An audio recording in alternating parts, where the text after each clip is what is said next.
Yo, it's your boy the Android Doctor back again with another quick video. So I'm here with my brand new Motorola G85 Android phone. And in this video, I'll be showing you how to launch the camera using the double press power button feature. Okay, so it's real simple to do. Just follow the steps that I'm about to show. So just simply pull down the notification panel twice, go into the settings, and then scroll down to where it says gestures. Scroll down and you will see double press power button. Go ahead and select it.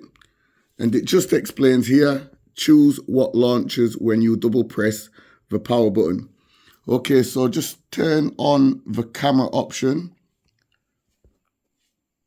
And now that everything's set up, all you have to do to launch the camera is just double press the power button here on the side.